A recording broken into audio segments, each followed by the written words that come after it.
is Laura, and we are here with Book Bug Storytime. And Dewey and I have been talking about camping because I just love fall and it makes me want to go outside and camp. So we're going to continue on with that theme by reading A Camping Spree with Mr. Magee by Chris Van Dusen. And this is a rhyming book, so see if you can listen and pick out some of those rhyming words as we go along.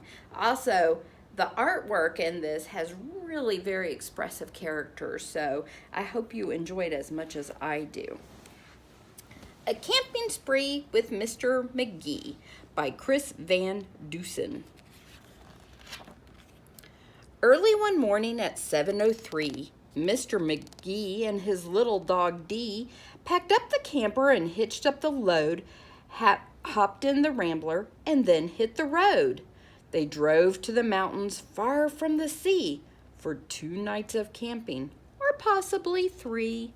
So there's his little dog Dee, and there's Mr. Magee. So those are rhyming words right there, aren't they?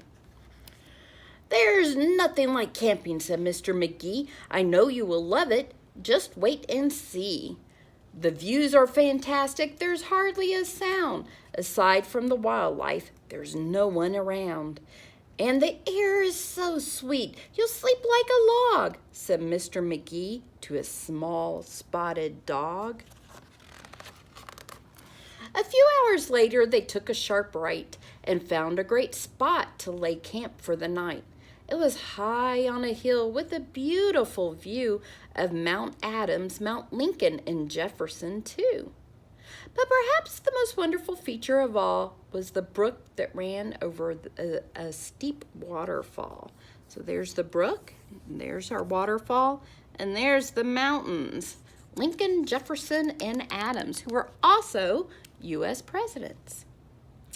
Dee gathered pine cones and branches and logs. Magee made a campfire and cooked some hot dogs.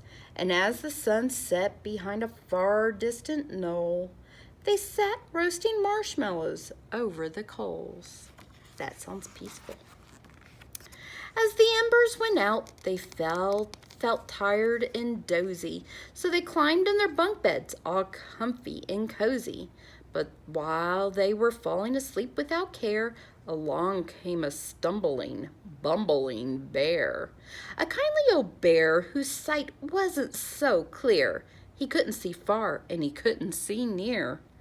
But he could smell marshmallows, sticky and sweet. The smell made him hungry. He wanted a treat. He sniffed out the place where the marshmallows lay, but the car and the camper were in the bear's way. Yet that didn't stop the sneaky old snitch. He simply tried squeezing right under the hitch.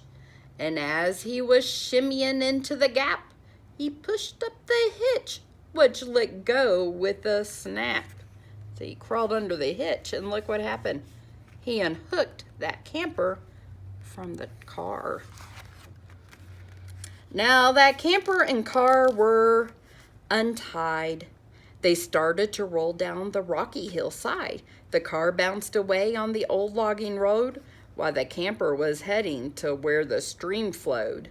It flew down the hill in a wild, bumpy ride, with Dee and Magee sleeping soundly inside. There they are, soundly sleeping. They were snoring and snoozing, enjoying a dream, when splash went the camper right into the stream. The splash shook the camper. They bumped out of bed. "Now what in the world was that?" Magee said. And when he looked out and saw where they were, his hair stood on end, and so did Dee's fur. They were caught in the rapids, but that wasn't all. They were headed smack dab for the big waterfall. Dee and Magee both started to quiver as faster and faster they headed downriver. But just when they thought they'd fall over the edge, the camper got stuck on a rock at the ledge. So there they were, stranded, Magee and his pup, on the top of a waterfall, 50 feet up. Ooh, that sounds scary. Meanwhile, that That nearsighted bear from before was searching for one little marshmallow more, when lo and behold, as if out of a dream, he spied something sweet floating over the stream. But what the bear thought was a marshmallow treat was really the hitch and not something to eat. That silly old bear, he needs glasses.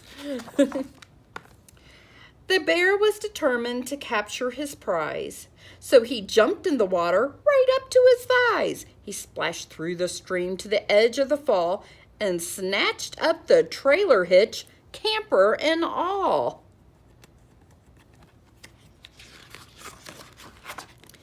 Dee felt a tug. Magee heard a knock as the bear pulled the camper right off of the rock. He dragged them both all the way back to the bank when he realized the hitch was not sweet, but quite rank. He spit out the hitch and left in dismay while Magee and Dee's camper again rolled away. It flew down the path with a jolt and a jar and stopped in some bushes right next to the car. Dee popped her head out. Magee looked out too. Had they really stopped rolling? Could it be true? At last things were quiet and peaceful and still. They hooked up the hitch and drove off down the hill. And on the way home, Magee said to Dee, that trip wasn't quite like I thought it would be. So when they got home, with the sky turning red, they decided to camp in the backyard instead. The end. I think that was a little bit too much of an adventure for Magee and Dee, don't you? What, it's a good thing that little bear thought the hitch was a marshmallow. Alrighty.